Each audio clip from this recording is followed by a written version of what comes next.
From Monmouth College, we do have President Dr. Patricia Draves. Good morning, Pat. How are you? Good morning, Vanessa. Good to be with you. Okay, Dr. Draves, let's start with the wonderful news from Monmouth College, and that's a huge gift coming your way. Tell us all about it. Oh, yeah. So we were so excited to announce the $5 million gift from our Board of Trustees member and longtime, lover of Monmouth and alumni, Bill and his wife, Beverly Goldsboro. And, Bill has served for decades on our Board of Trustees, has been a generous donor in the past. And really, we've been working with him. He believes in Monmouth. He believes in the students and the people that work there.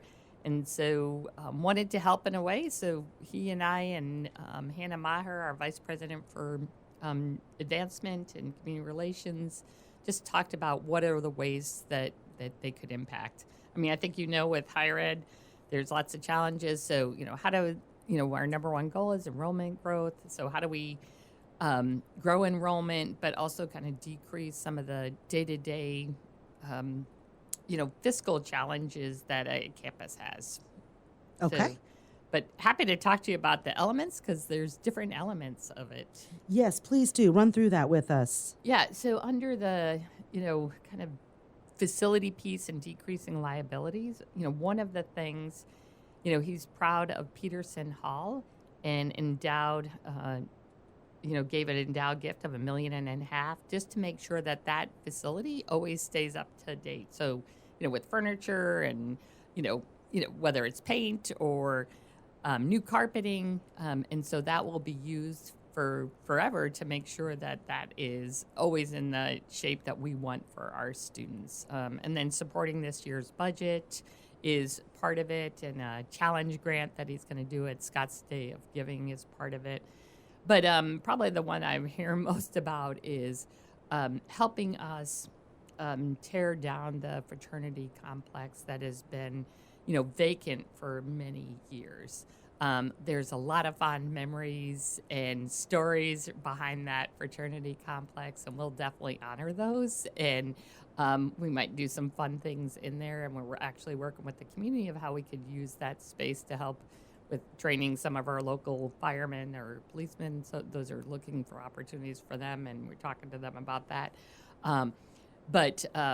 But that will allow us to do things to make that space open up for potential building, moving forward. And so we're looking for that to be, a summer project.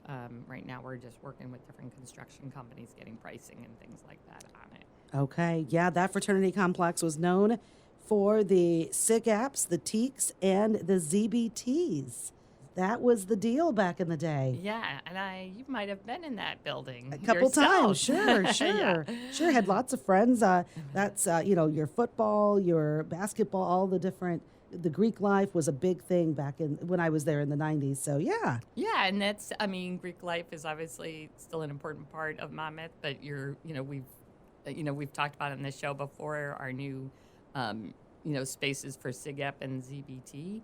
And that we hope to, the SIGEPs hope to get them in there this spring, and then ZBT later on. But that building gave its good life, and so we're really thankful to Bill and Beverly on that. Okay, what would you like to do if you had a magic wand with that space? What would you like to see happen? We really have spent some time about that. Right now, we're pretty good on facility and square footage. So right now it will be green space, but then it's like, how do we invent it? And its proximity to the football field, makes it interesting for, maybe some different types of outdoor space. But one of the things our students like is, it's on the top of the hill. I don't know if we'll put swing sets or benches there, but just some space that's right on campus. Hey, I need 15 minutes outside. Okay. But I really can't go. So we'll, in the next couple of years, really dig into our campus master planning. Right now, we're preparing for that. So I think the dream is later on kind of moving forward with that. Okay. We're talking with Dr. Patricia Draves. She's the president of Monmouth College, and the $5 million gift, what we expect to see happen with that. It's a generous gift from Bill and Beverly Goldsboro. So here's the interesting thing: the dollar amount is in hand. You're not going to have to wait for the money to be able to execute these projects. No, I mean Bill and Beverly again wanted to make their impact. So we talked about kind of the fiscal infrastructure thing, but what are some of the other pieces that we can? And cash in hand is great, right? So it allows us to move on things right away. The other part of the gift is really around how do we enhance the teaching and learning environment for our faculty and our students. And so an investment in, a new learning management system. And what that is just a platform for how students like submit and how they discuss, and it makes their transition to college easier. And in the spirit, in the advent of AI, how do we use that to enhance their learning? And then some new classroom technology, across the Center for Science and Business, as well as Wallace Hall. And then the last part is really to support our new brand initiative, Students Ready for Success, and, helping our, with a website kind of redesign and overhaul, because we know that's an important part of the enrollment picture moving forward.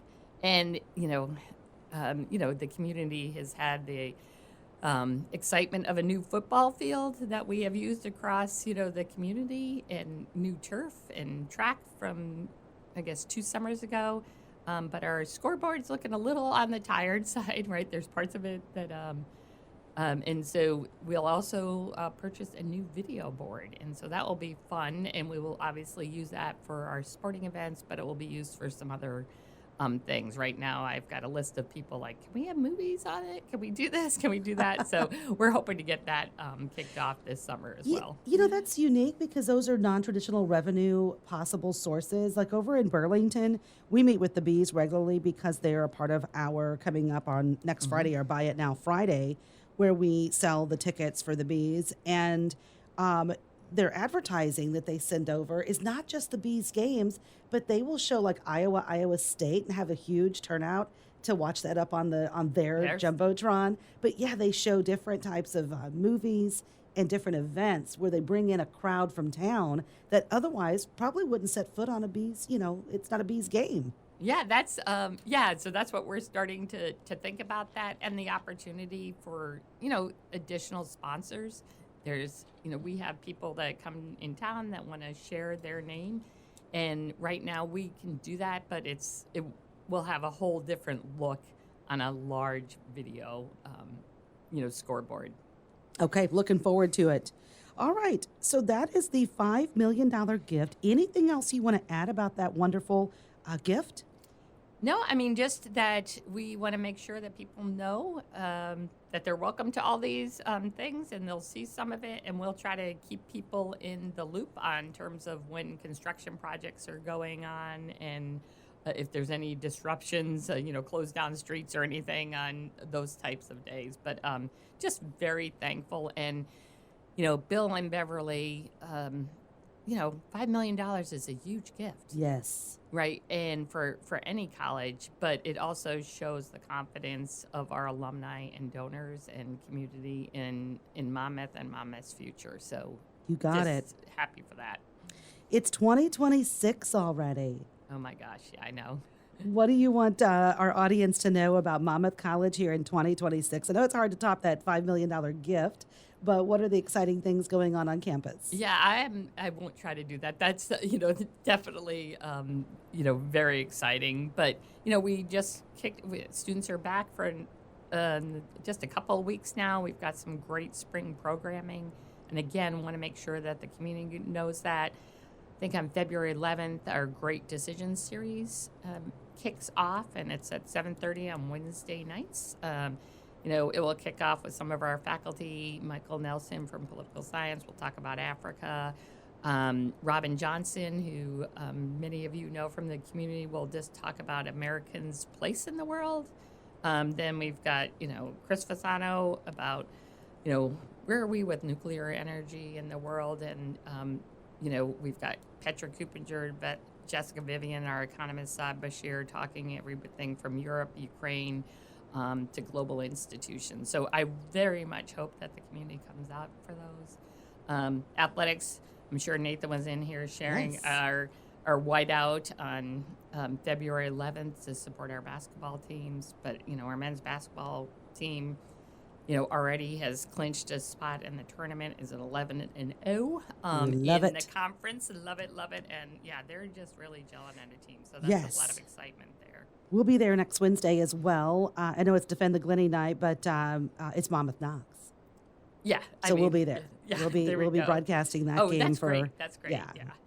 The doubleheader, the girls and boys. Yeah, and people are pretty excited. I learned last night from our students, since you just talked about Knox, our student senate president has reached out to their student senate, and so their student senate's coming over, and they're going to exchange ideas about what works, from the different governance pieces. So that's an exciting thing and a good, we've got a nice relationship with Knox. I obviously know their president well, and and we're just looking for more opportunities for our students, and how do we share those. So I was glad to see the students did that on their own. Yeah. And coming up February 27th, you and I are hosting our area college and university presidents and the local school district administration, as well as Bridgeway and the ROE for the education roundtable. Yeah, I'm really looking forward to that. Part of my job is to educate the community on the role of higher ed in our democracy and in our nation, and preparing, good citizens like you and me and Kelly and the rest. That will be an opportunity to do that. Probably 2 weeks ago, I went out to D.C. just to see our Congress people, from Senator Duckworth and Durbin and LaHood, and although he's not Monmouth, but 16th district, it's close enough. Yeah, it's close enough, and we obviously work with them, and he hires lots of Monmouth graduates on his staff, and Congressman Sorensen, just to make sure that they are thinking about Monmouth and this community, and what are keeping their eyes out for rural education. So Absolutely. So this is another way to do that at that round table. So looking forward to it. Well, My we colleagues. appreciate the partnership. It's funny, today we're coming over to your place to pick up desktop podiums for our big sheriff's forum next Wednesday. There we so go. Thanks for letting us borrow those. Oh, we're all in this together. I'm telling you, it's so funny how everything gets pulled off together as a team in the community. I cannot emphasize that enough. Last year we talked about just how much I was welcomed into the community, but I just see so many other ways of that happening, from taking on interns, whether it's businesses. We've got some local families that are just supporting some students from lower socioeconomic groups, from like dropping off winter coats to things like that. So there's a lot that's not seen that this community does to support Monmouth, and Monmouth does to support the community. Well, we love it. Thanks for the update today. Yeah, thanks so much. I appreciate it. Believe it or not, you and I will be talking about graduation coming up. Oh my gosh, yeah. I can't believe it's February already. Don't say that to some of our seniors right now. You're starting to really hit the job market hard. But gosh, we have so many students that are already into great grads programs. So, Good, yeah, good. that's good. Always good to hear. You have a great week. You too. Okay, Thanks for see you having me. soon.